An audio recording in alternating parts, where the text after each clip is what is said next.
All right, welcome, ladies and gentlemen, to a very rare episode, a rare Tuesday episode here on the Ball Hawks podcast.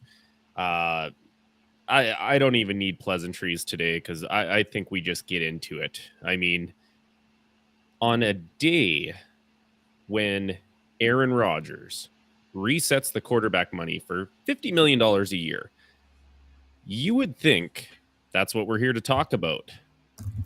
No. John Schneider looked over and said, "Hold my beer, Aaron Rodgers. I got some things to do." Before we get to that, if you are on YouTube, if you're on our Facebook page, jump in the comments. We'd love to hear from you. This is probably, I can't remember a crazier day in the NFL than today. So if you'd like to jump in and give us your thoughts on some of the stuff that went down today, hop in there. If you're on Twitter, you can still view. We won't be able to see your comments, but we appreciate you joining in on the show anyways. Yeah, man, did John Schneider just like up the ante?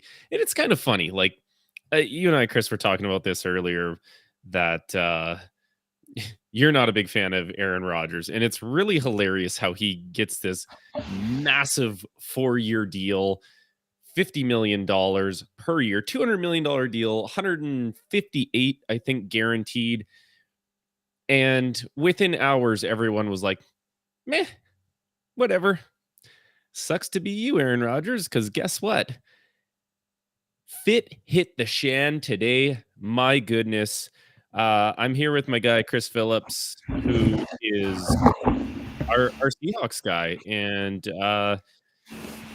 what just storm of things. Obviously, we'll start with the news of Russell Wilson going to the Denver Broncos with a 4th-round pick in exchange for quarterback Drew Lock, tight end Noah Fant, defensive end Shelby Harris, a 2022 first-round pick, a 2023 first-round pick, a 2022 second-round pick, and a 2023 second-round pick. I know I asked you this on our Google Hangouts, Chris, but I think it's important. What were your initial reactions? I know we always have these initial or like instant reactions, and sometimes that matches what our end result reaction will be, and sometimes those just end up being those initial reactions. So what were your initial reactions to the big blockbuster that shook the NFL? Literal shock, disbelief. I was at work when. Shout out to our friend Andrew. He's actually the one that brought it to my attention. I hadn't seen it on Twitter yet, and he tagged me. Oh, okay. Yeah, he tagged me in Adam Schefter's post. I was like, what is Andrew tagging me in now? Like, I think like maybe it'd just be like a rumor or whatever, right? Yeah. So I open up Twitter and I go, what?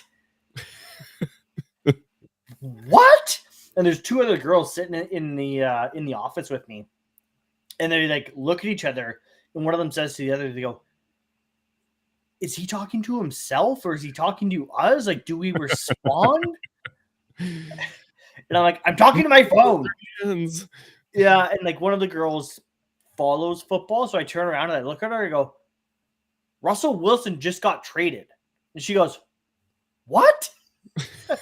Just mirrors what you're saying. Yeah.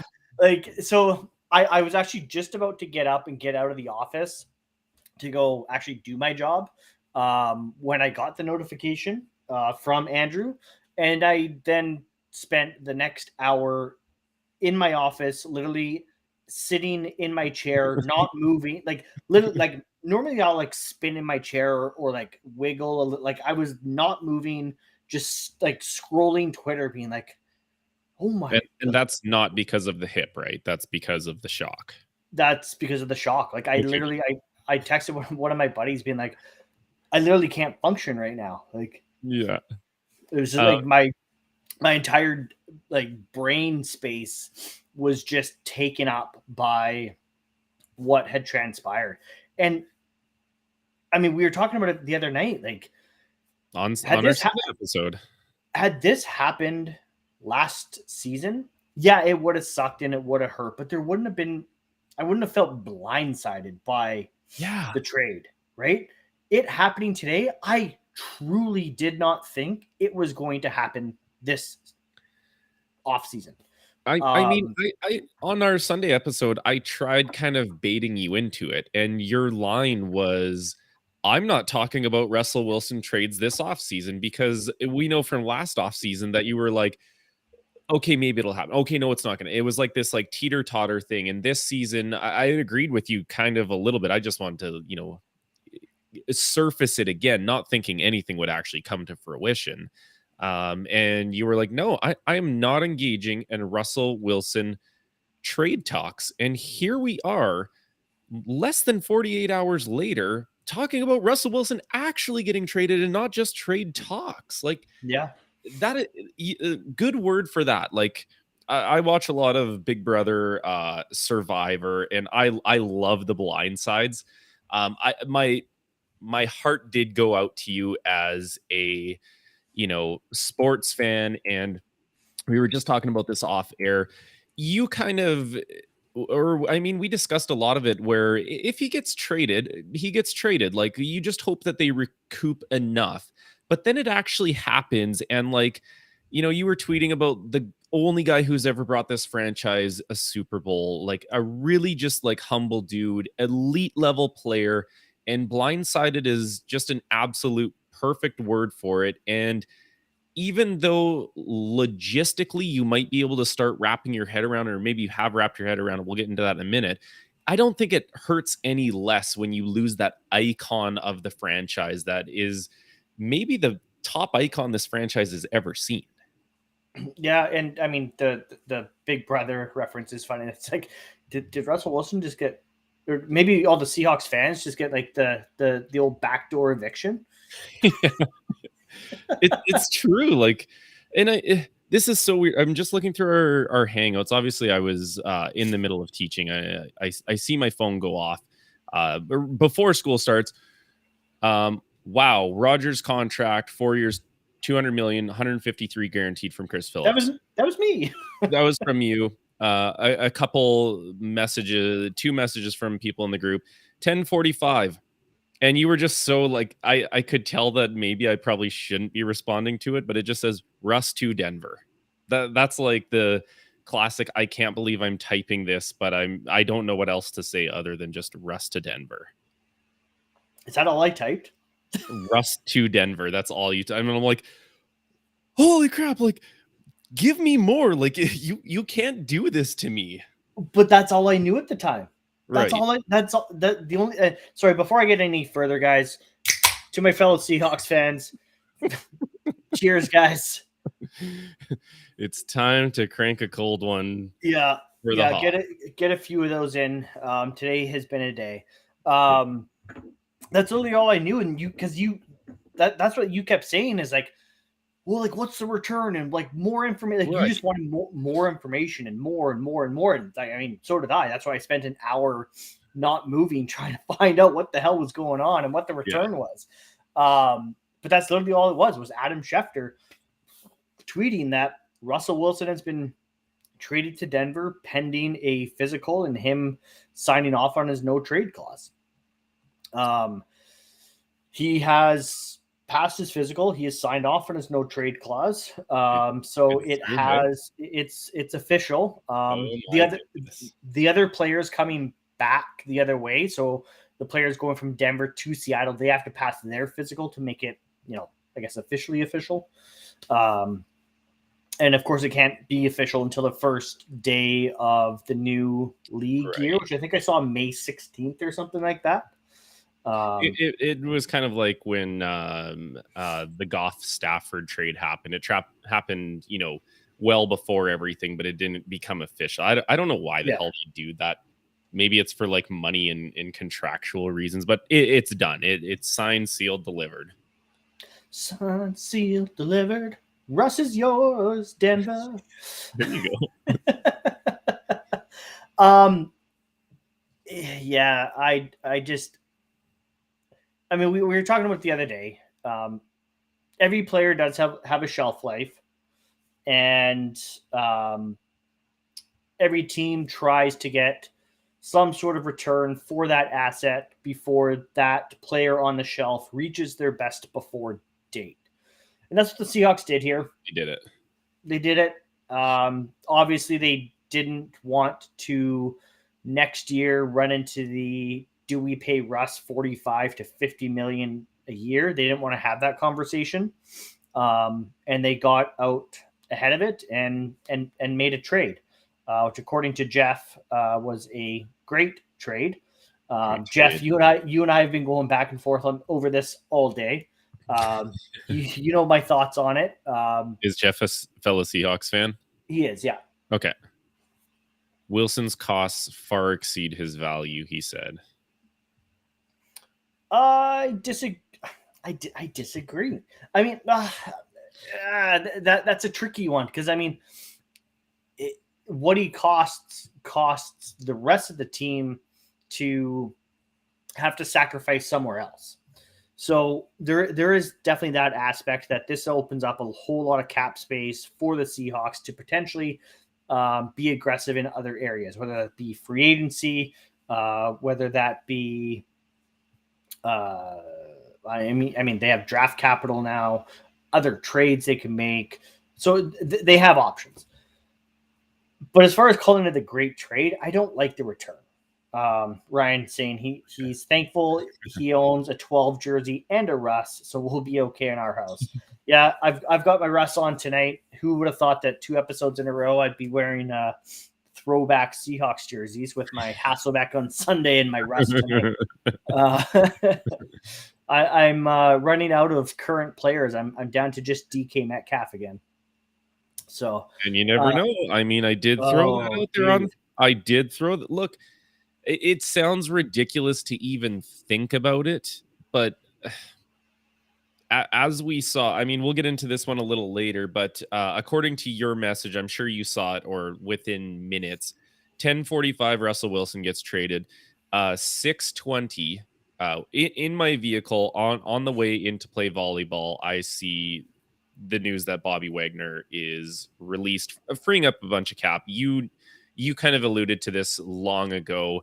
Man, if somebody went to work at 10:30 today and put in their full 8 hours, they're getting off work as a Seahawks fan. And if they didn't have a device there, oh my gosh, right? Like the world has changed. But I guess I guess I asked you a question about value and did you like the trade? What was your instant reaction? So what do you think of the return value for Russell Wilson? You get 3 players out of it. You get 4 picks. You're giving up a mid-round pick in return. And I don't know how the contracts work, but I'm guessing it frees a ton of cap up. I haven't looked at any cap ramifications other than Bobby. So what do you like and dislike about the value? Yeah, I mean, it definitely frees up a lot of cap space. I'm just going to pull up Russell because it does leave Seattle with a pretty hefty dead cap number for Russ going to Denver. What's the dead cap this year? Jeff is asking you here while you're looking that up. He said, I lost Wagner. I need a new one. The other 4 I have are gone. Chris, do you still have the shirt maybe I got you? I don't remember what shirt you got me, Jeff. Maybe you'll have to throw that in the comments. Doesn't sound very promising, though. I want to say the dead cap number for Russ is like 33 million or something crazy, or like 26 million, or like it's hefty for sure. But the Seahawks, with these moves, they've moved up to like 49 million in cap space. They're the third highest in cap space. Oh, okay. I don't like the return. Drew Lock is not good. Nope. He's a 25-year-old. Yeah, he's a 25-year-old quarterback who has a career 25 touchdowns and 20 interceptions. I mean, he's owed just north of $1 million this year, and if they cut him, there's no dead cap. So, wait, you've never worn that hat? No, this is literally the first time I've put this hat on. Well, not the first time I've put it on, but the first time I've worn it for, I guess, any sort of significant amount of time. It's never left my house, this hat. So yeah, not happy with the Drew, and Drew Lock's a pending free agent after this year. So it's like, so you acquired a arguably third string quarterback. But I can, so sorry to cut you off there. I understand that move from both parties' perspectives. Like, you're not keeping Drew Lock when you know he's never going to play. He's still on his rookie contract, so he's still trying to prove his way there. The Seahawks have Geno Smith, but you want, and I know Drew Lock is just not shown that he can be a good quarterback, but there's at least some sort of hope there. He gets to go compete in the Seahawks dressing room. It's kind of like a very, very poor chanced lottery ticket, essentially. Like, maybe change of scenery develops it. At the very least, you're just bringing another camp arm in. You can't leave him in Denver at all for that. Yeah, he was obviously it was a throw-in, I think. Yeah, we don't need him here. You take him. Yeah. Shelby Harris, I think, is probably Shelby Harris is the worst of the three players involved in this trade, believe it or not, as little as I think about Drew Lock. Shelby Harris is a 31-year-old defensive end with a career 22.5 sacks. He comes to Seattle also on the last year of his contract, so he's a pending free agent. He has a $12 million cap hit. Like, if you go to Spot Track, like right on Spot Track, it's like potential out for his contract is this season. So I'm just looking on Over the Cap, and I don't know how they manage these things, but it says Shelby Harris has an $8 million cap hit. Not that that's attractive in any way for a defensive lineman over the age of 30. Oh, sorry. I was actually looking at it wrong anyways myself. On Spot Track, he has just south of $11 million cap hit. Huh. But if they cut him, it's an $11 million dead cap. So he's on the roster, guaranteed. Yeah. The out is next year when the dead cap drops down to $3 million. So he's playing for Seattle this year. And then Noah Fant, which 24-year-old tight end who has played well in the past. He has struggled with some injuries. So hopefully he can get past that. But again, young player coming up for an extension soon. He's on the last year of his rookie deal. There is the 5th-year option there because he was a first-round pick. So Seattle's obviously going to pick up the 5th-year option. So he's under club control for at least 2 seasons. But then, I mean, tight ends are getting paid lately. So that's going to be another guy that's probably looking at, 8 to 10 million a year in a year from now, 12 to 18 months. So yeah, I don't know. It kind of surprised me in terms of, like, if you're going to get player assets instead of pick assets. Like, I do like Noah Fant in terms of, they don't have really an established tight end. They arguably have never really had an established tight end.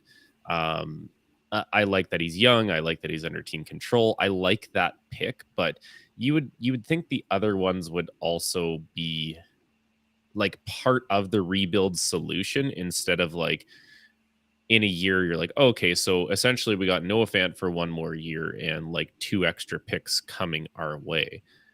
I was just looking at, and this again, I don't know how accurate these things are, but Over the Cap has the Seahawks dead money at almost $37 million.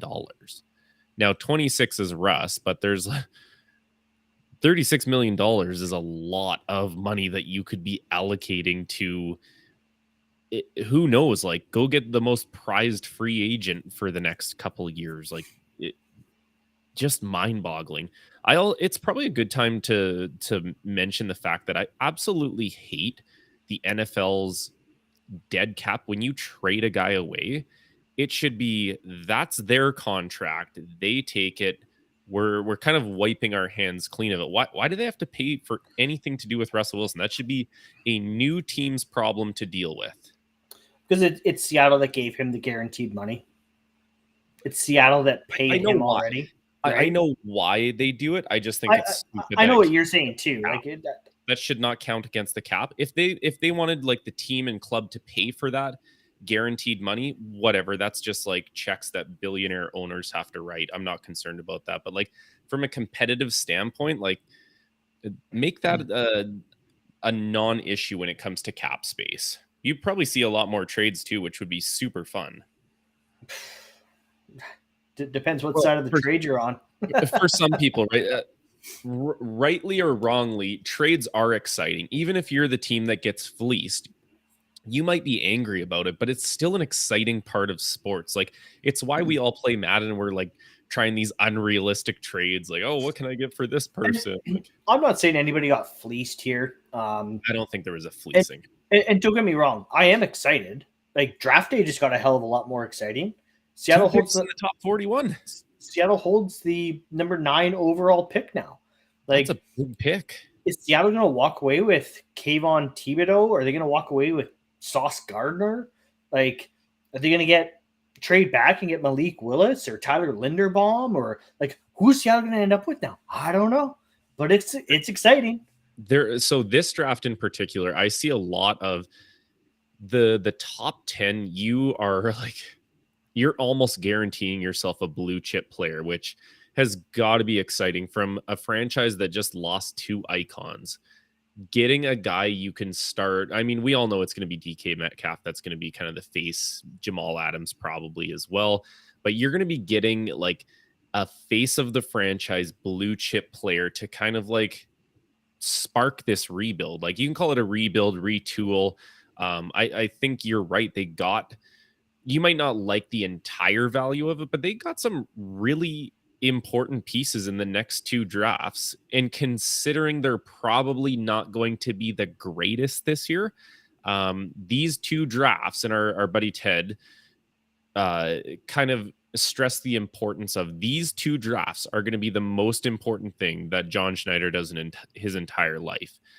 If you trade the face of your franchise and you get 4 picks in the first 2 rounds out of them, you absolutely cannot miss on any of these picks. You have to hit, I would say 3 of the 4, if not 4 of the 4, or else you're probably looking at you're out of a job in 2 years.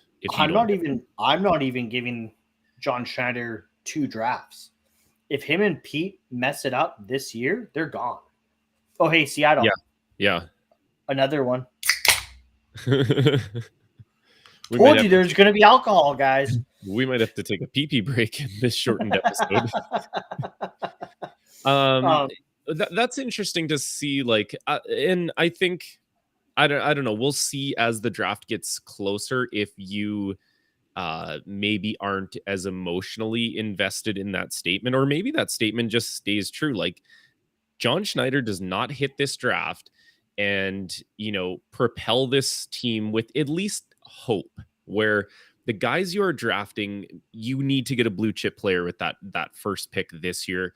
You need to get another quality starter with 41, or if you're moving around the board, like those first 2 picks have to be players that your fan base can look at and say, so you're telling me there's a chance. And we've got next year loaded up with picks where that's going to be the one that kind of propels us to that next level. And let's give him full credit. If that happens and you turn a rebuild in 2 years, hats off to you. And we're going to look back on this in 2 years and say it sucked in the time when Russell Wilson got traded, but damn, you knew what you were doing. You hit on your draft picks. You turned us into a contender almost immediately. That doesn't really happen in sports that often.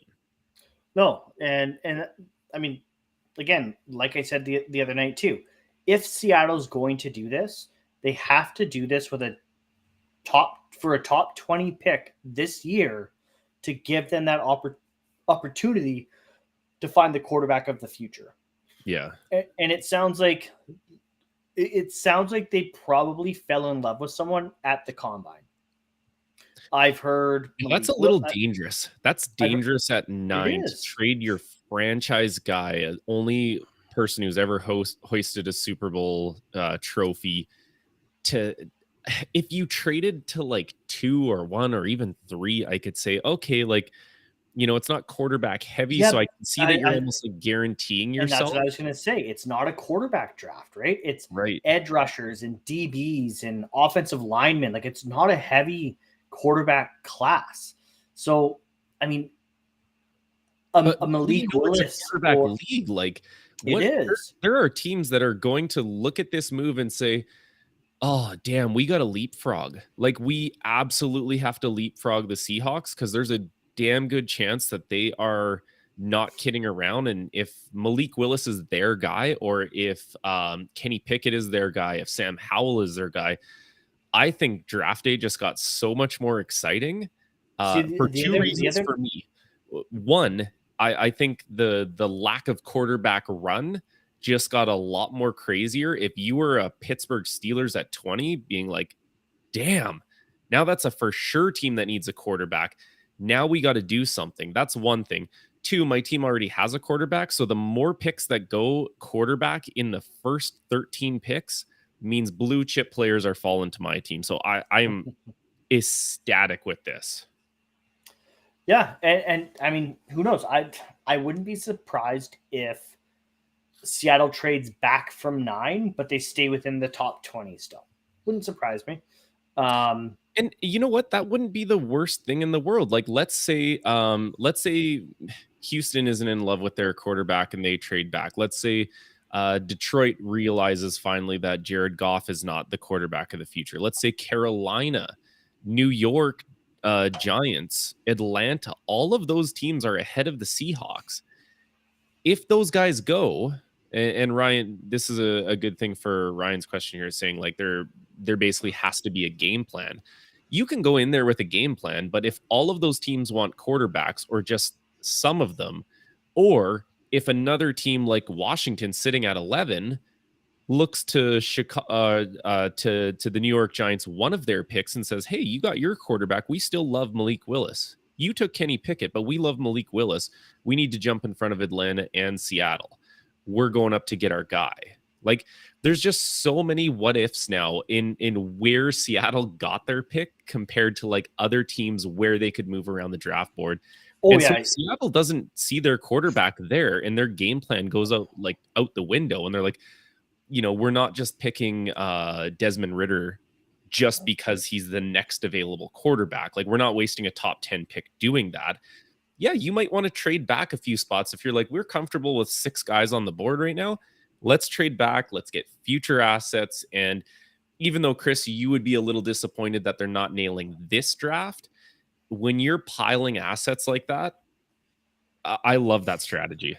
I'm giving them these next 2 drafts. I was talking to a guy at work today.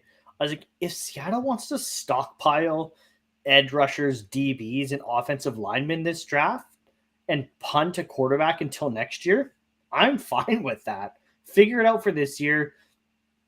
Please don't play Drew Lock, but find someone to play this year and punt a quarterback until next year. I'm okay with that, because you can stockpile so many other important positions with young players on rookie contracts that if you find the quarterback next year, okay. And I don't even think that, I think that might even be for a rebuild. I think that is like maybe even a better situation where you're stockpiling, like you said, maybe a blue chip or a franchise tackle or another edge rusher, or like you said, a number 1 DB, and you're kind of building all of the pieces around, and then you find your quarterback. Then you're in contention window for 3 to 5 years, because you're paying the other guys and your quarterback is still on a low contract. Like, it's not the worst case in the world. Yeah. And I mean, they need to find a new middle linebacker too. Like that's going to be an important position now for this draft, right? So unless they plan on moving Jordan Brooks inside, I can't see that happening. Yeah. I mean, I guess that kind of was what he was drafted to do, was to replace Bobby. But I don't know. Like I said, the draft got a hell of a lot more exciting.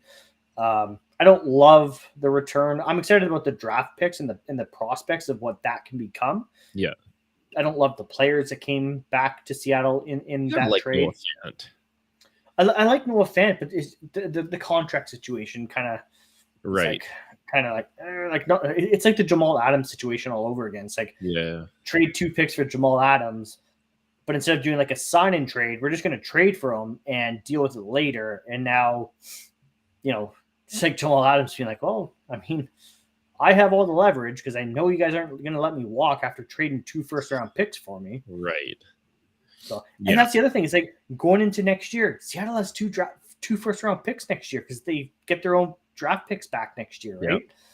So I don't know. They have 2 seconds as well. I haven't looked into that. So they have 4 picks in.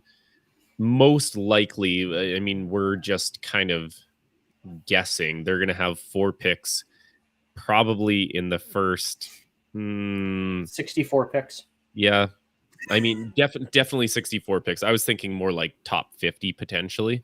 Probably. The Broncos is probably going to be later in that, but they're going to at least have 3 picks in the top 40 probably, which is so much ammunition if you love a quarterback or for whatever reason. Yeah, Richard Sherman seems to think that this is Seattle gearing up to make a move to get into the sweepstakes for Deshaun Watson. You know what? I heard that a few times, and I don't see it. I don't see it either. But again, I didn't see Russ being traded. I didn't see Brady moving. I didn't see Matthew Stafford moving. Like we talked about this at the start of the last offseason. The fact that quarterbacks are starting to move around, like this never happens. Guys like Tom Brady don't move around that often. Guys like Matthew Stafford don't get traded. Russell Wilson's don't get traded. It's exciting. And it looks like we have a question here from Ryan. I think this will be a quick question. So now that today has happened, Aaron Rodgers and Russ both finalizing their sagas. What does that mean for Lamar, Kyler, etc.? I think the Rodgers and Russ thing has absolutely no impact on Lamar or Kyler. Aaron Rodgers has an impact on it because he reset the quarterback market. Obviously, for 2 young guys looking to get their mega deals, that's obviously going to drive their price up. Other than that, Russ has no impact on where those guys are going. Lamar's not going anywhere. Kyler Murray isn't going anywhere. What is he going to do? Go back to baseball? Go for it. I don't see that happening either. So I don't think that has any impact other than just the contract that both those guys get. And he also said there should be no sweepstakes for Watson. But if you remember, savvy old Greasy Fisher over here decided in the last week of eligibility to pick up a 1 Deshaun Watson. And if he happens to play for a good team next year, I got myself a little bit of a lotto ticket sitting on my bench that who knows. But it would be hard to start him because by all accounts, he's kind of greasy. Just a little bit. And who knows? He might still get suspended. Nobody knows that. Right. I heard, I can't remember where I heard it, but apparently in the next couple weeks, they're saying there's going to be some sort of a decision. I remember them last offseason saying like, oh, like it'll happen within a month or something like that. So to be honest, I don't really care if the guy plays again. So good riddance. Yeah. So obviously the other one we got to talk about, and you kind of saw this coming. The Seahawks are going to save $16.6 million in cap space by releasing 8-time Pro Bowler, 6-time first team All-Pro, 2-time second team All-Pro middle linebacker Bobby Wagner. Man, when it rains, it pours. Same draft class they get brought in 2012. Same day they said, you know what, we are, and to their credit, they are going all in on this idea of like, we're starting a new era.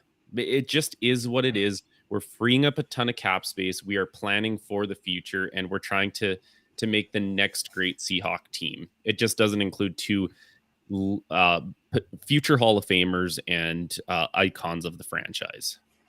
Yeah, the last two remaining. It's kind of why I'm wearing the Super Bowl hat. Actually, is Russ and Bobby were the last two standing from the Super Bowl team.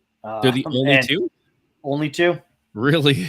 They're the last two players. Last two players worse remaining from the Super Bowl team, and yeah. So I mean, Russ got traded, and then of course I saw a tweet being like, "Last man standing" with a picture of Bobby. I'm like, everyone's coming for your head, saying you jinxed it when he gets cut or released. Yeah, was not expected it to happen the same day. Like Jesus Christ! not even 8 hours later. Like 8 hours, and you've completely changed the landscape and what Seattle Seahawks football looks like going forward.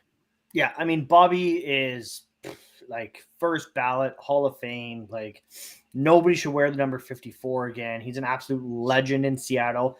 And I tweeted this, but I hope Bobby goes to some team with a big national presence, like the Dallas Cowboys or something like that. Like just because I want Bobby to get the recognition that he deserves. He's been the most underrated linebacker or most underrated player in the NFL for the last 10 years. Everyone's spending all their time talking about Luke Kuechly. Oh, Luke Kuechly is so good. And they're all jerking off to Luke Kuechly. And nobody's given Bobby the respect that he deserves. So I want him to go to somewhere that he's going to get the national attention and the recognition that he deserves. Don't point to yourself because you're just some guy in small town British Columbia, buddy. Like no, you want him to be recognized. There is one linebacker out there that is nationally recognized. You want to come to a franchise where people think middle linebackers?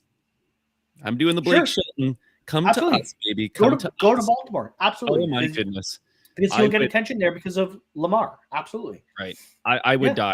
I would die and go to heaven if we got B-Wags. I love the way that dude. I love the way he plays, and that defense, for as many good pieces as they have, they struggled to tackle. Well, guess what? I know a guy that knows how to tackle. I know a blue chip Hall of Fame player that you probably are going to get for the next 4 years of solid play. Come on down, Bobby. We got a spot in that defense for you.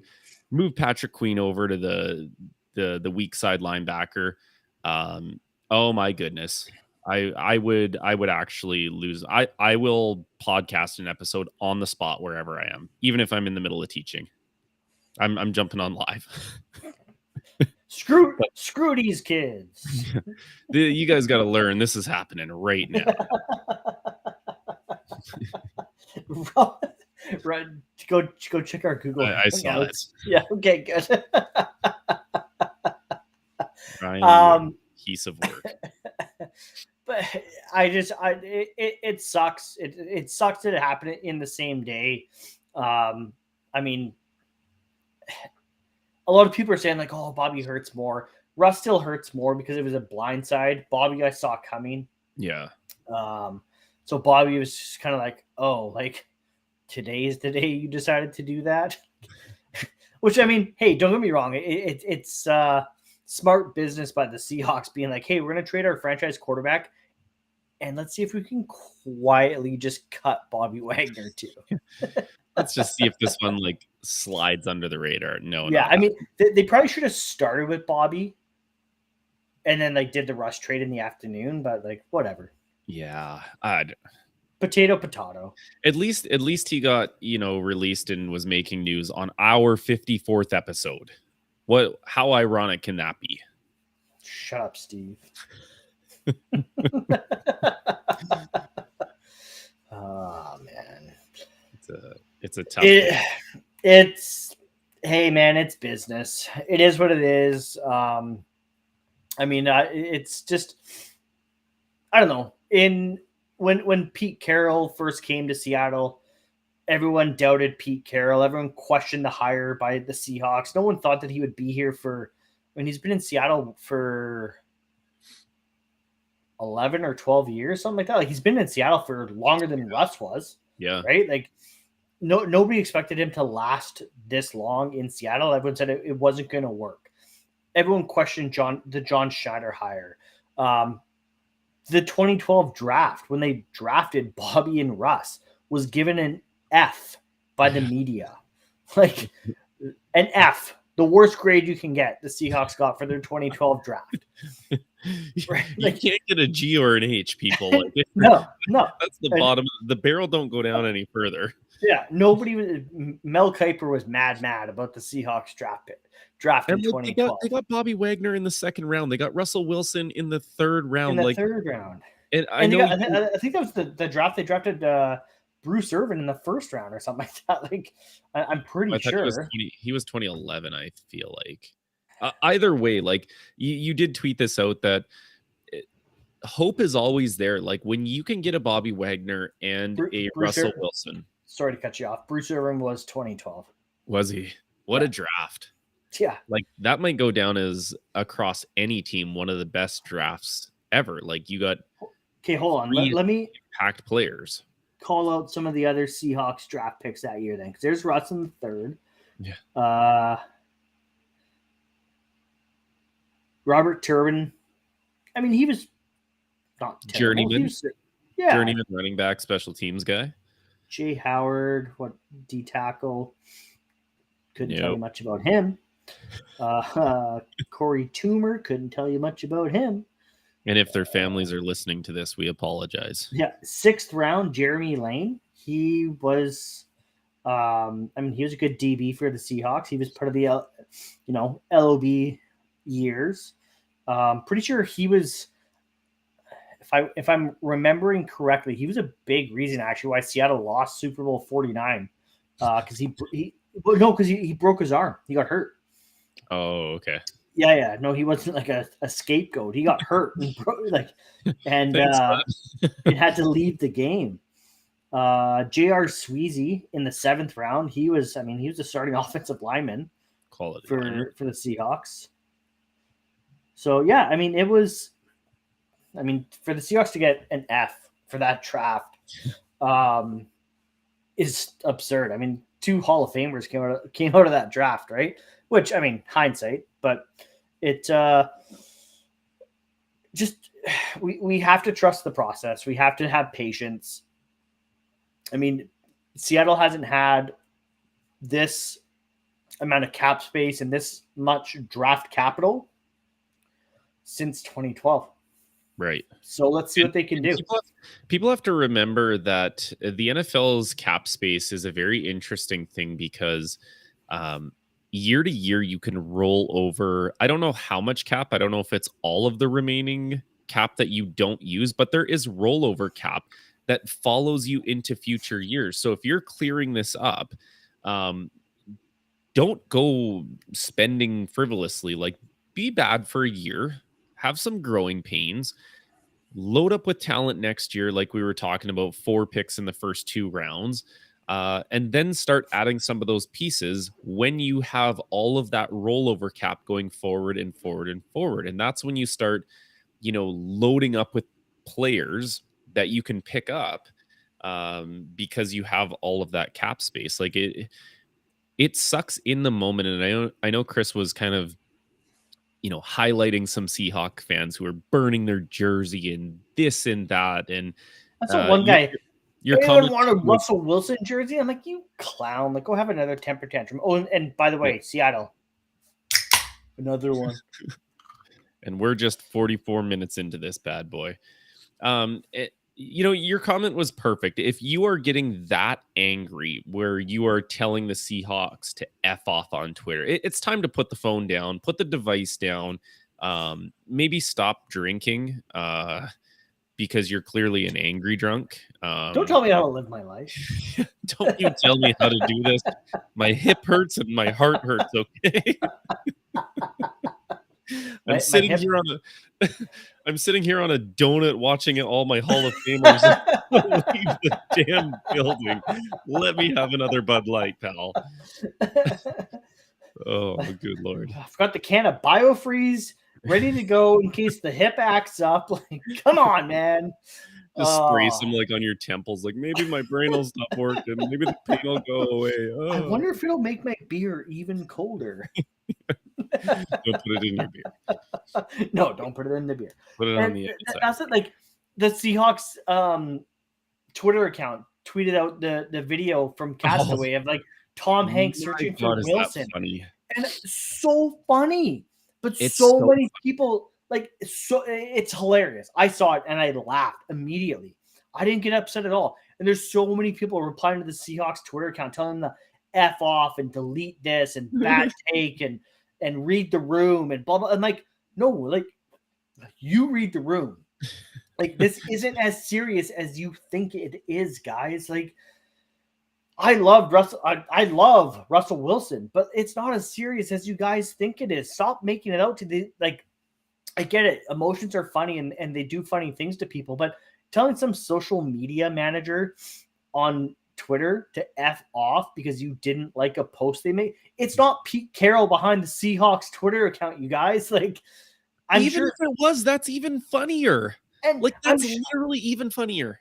I said to one person, I'm like, whoever runs the Seahawks social media account was probably just as blindsided as the rest of us. Right. So like they're trying to take some fun too. out of this scenario, Yes. right? Like it's not that serious. And like that's why they're a social media manager. That was such a perfectly timed tweet. That like I don't run social media. Like I have my personal account. We have the Ball Hawks account. But like there's a reason why my Twitter account doesn't do as successful as the Seahawks Twitter account because they hire somebody that went to school for that shit. Like, yeah. It's just that tweet was so perfectly timed and like tongue in cheek. Like Wilson, where are you? Like it's just guys. Well, didn't the Broncos tweet something out first, and this was like a response to it? Like, yeah, I'm sorry if you can't see the humor in like you said, tongue in cheek, taking it kind of as it is. Like, no matter what you do, no matter how vulgar you are on social media, it is not going to bring Russell Wilson back. So you know what? Let's ease our pain with a little bit of humor. Like, I just whoever runs that social media account needs to get a damn raise, because whether it was bad publicity for like some of these, butthurt Seahawk fans, or whether it was good publicity for the more logically reasonable Seahawk fans, they were blown up today. They were the center of attention for better or for worse. And I'm the same way as you, Chris. Like if my team gets a big loss or something like that, and somebody's able to have like this like cheeky little remark to it that's like whimsical, good for you. Like good for you. I thought they read the room perfectly. And it's not like they tweeted it immediately after Schefter announced it. It was like 2 hours later. So it's like you've had some, and that was kind of my perspective from it, is like I've had some time to process this. And as I get more and more time to process it, the more and more like the emotional response comes out of it. And it becomes more like okay, like I see why they did this or whatever. But like, I saw that tweet. It was 2 hours after the trade was announced, and I'm like, okay, that's good. Like, that's good. Yeah, and for me, it was like, thank you guys for putting a smile on my face. Like, in what is a really crappy situation where they just traded arguably my favorite player. I mean, the best quarterback to ever play for the Seahawks. To be able to like see something in reference to that player and to that trade and be able to laugh and have a smile on your face, like you have to appreciate those moments. Yeah. I was just, this is hilarious. I didn't even see this on Twitter earlier today. So Jimmy's Famous Seafood in Baltimore, another really, really great Twitter account. I love hearing their stuff. They tweet out, "What's up at BWags?" come on back anytime, preferably as a member of the Ravens. And it has a picture of him like just outside of Jimmy's Seafood, because they're all Oh, really? anytime there's a free agent, they always try and recruit by saying like, oh, crab cakes for life on us if you come and sign with the Ravens. So you know what, Bobby Wagner, I've never had a Jimmy's Famous Seafood crab cake. When, not if, when I go to Baltimore for my first home game, I am eating those crab cakes until I puke, and then I'm going to eat some more, and then I'm going to puke, and I'm going to eat some more, because I've heard they are just legendary. So if you don't I hope believe, well, he clearly has had them. So go back, have some more, stay a while, play some football for us. I hope I'm there with you for that trip. We have to plan that accordingly for sure. And I hope Bobby Wagner's the middle linebacker and we can go meet him. Well, does who wears number 9 in Baltimore? Oh, Tucker. J Tuck's the GOAT, baby. Well, good thing Bobby Wagner's bigger than him. Yeah, you ain't no bigger than Justin Tucker. Let's see you kick Bobby almost changed his number to 9 this year. He only reason he didn't do it is because he didn't want to pay for the backstock. Sorry, Bobby. There's other numbers. Don't get hung up on the number, Bobby. Just know that you have a place in our heart. You're probably going to get free crab cakes from Jimmy's Famous Seafood, and you'll make me really happy if that does anything for it. Bobby not coming to Baltimore, confirmed. Bobby not coming. Confirmed. You heard it here first. Hashtag confirmed. Yeah, hashtag confirmed. Speaking of games and going to games, you know what's hilarious? Russell Wilson and the Denver Broncos traveled to Seattle this year. Oh, that's right. I also heard one other thing that on their schedule, and it must be that their crossover is the NFC West, is that they play the Rams. Yep. And if Von Miller goes back to Denver, could that be the season opener?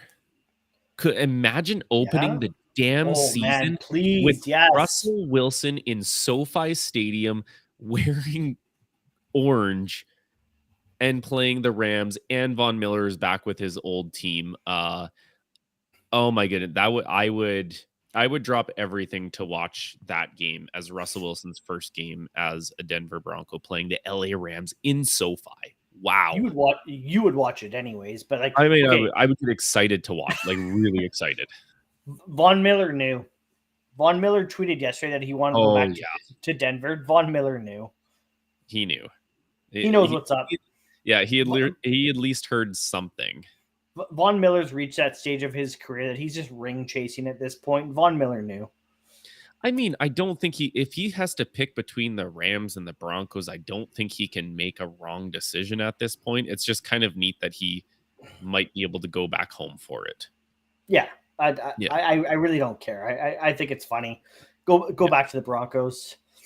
Yeah. It screws the Rams over a little bit more. So please go back to Denver. That's true.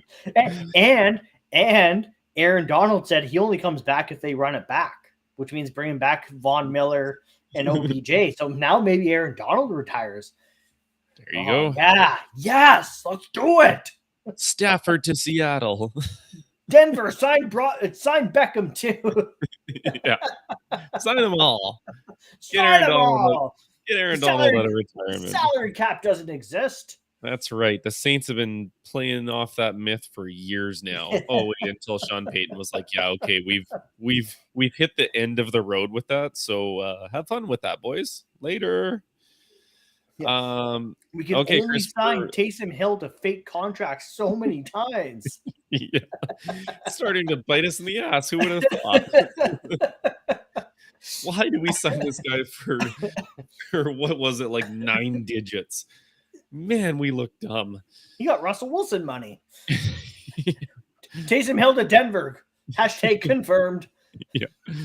Oh, look at the contracts. They just add up so easily. Maybe he's going to Seattle. Who knows? I mean, I heard Denver might need a new tight end, so Taysom Hill would fit in perfectly. Yeah. Chris, we're almost at an hour here on this quick episode that turned out to pretty much just be a full episode, because you know what? Once in a generation does this kind of stuff happen on the same day. Like the fact that we skipped over Aaron Rodgers' like record-setting deal is not only hilarious to me, but it just We're shows not talking about him. yeah, it just shows how much actually happened in the NFL today. So I know you probably have days and days more of conversations with this. What do you have for last words for today? Yeah, I definitely do, because everybody knows that I'm a Seahawks fan, so everybody's going to want my take on this. Yeah. It's like talking about my stupid hip. Everyone at work knows that I got hurt, so everyone at work wants to know, like, oh, like what happened, and having to respond, like, tell people over and over and over and over and over and over and over and over and over again the same story. I've decided to stop telling people I tore my labrum and just say I tore cartilage, because people don't know what the hell a labrum is. So eventually I'm just going to say, yep, Russ got traded, and just walk away. I don't know. Football and sports and stuff. Bye. Yeah, go sports, and walk away. Especially when it's people like, I'm a bit of a snob, and I'm willing to admit it. I'm a bit of a snob when it comes to discussing sports with certain people. I love discussing sports with you. Obviously, we have a podcast. You But tolerate there's the people that like try to bring it up, and like it feels like they're just trying to make small talk, and I just don't have time for. I don't have time for this. Like, small talking something that you're passionate about is the worst thing. exactly, and that's exactly like I don't can't talk passion. No, I don't enjoy talking sports with people that are trying to make small talk, because I'm passionate about it, and it's not a level conversation. So yeah, it's going to be very short conversations at work. Luckily, so some people I'll give the time of day. My dad and I are going to have a long discussion about this, I'm sure. But otherwise, I mean, like I said, guys, nobody believed in Pete Carroll and John Schneider back when they took over this team. Nobody believes in them now.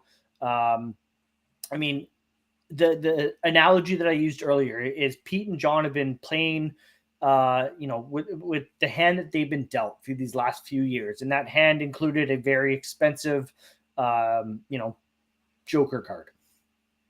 And now they decided to throw out that deck and get a new deck, and try to reshuffle the cards and see if they can get dealt a better hand. That's kind of the best analogy I can give this. Is, this is the first time since the Seahawks drafted Russell Wilson that they have this much cap space and this much draft capital and this much ability to actually change the roster and create a roster back in Pete's vision. So everyone's talking about like, well, Pete's vision is a deadly defense and a strong run game. Okay, cool. Great. Like, I'm all for that. Like, everyone's like, well, Pete can't change. This is this is what he does. Yeah, that's great. The reason why the Seahawks haven't been successful is because Pete can't change. Pete can't change. The reason Pete can't sex is probably more to do with his age. Because he's 70. Glad we cleared up two things there. Yeah. And I mean, the Seahawks have been, I don't want to say bogged down with a elite quarterback contract, because that's the last thing you want to say about having an elite quarterback. But they have the opportunity now to get a quarterback in, hopefully on a rookie contract, restock the defense, get a strong running game, and get back to Super Bowl champions. So I don't know. I'm going to preach patience. Let's see what happens. I'm going to give it at least a year. I want to say 2 years, but I know realistically it's only one. So I'm going to give it at least a year. Let's see what happens. Let's see what they can do this year. And I don't know, guys. It sucks. It sucks losing Russ. It sucks losing Bobby. But I'm a Seahawks fan. I'm not a individual player fan. So with that, guys, thank you guys for tuning in. Follow us on Twitter at ballhawks_pod. And as always, go Hawks.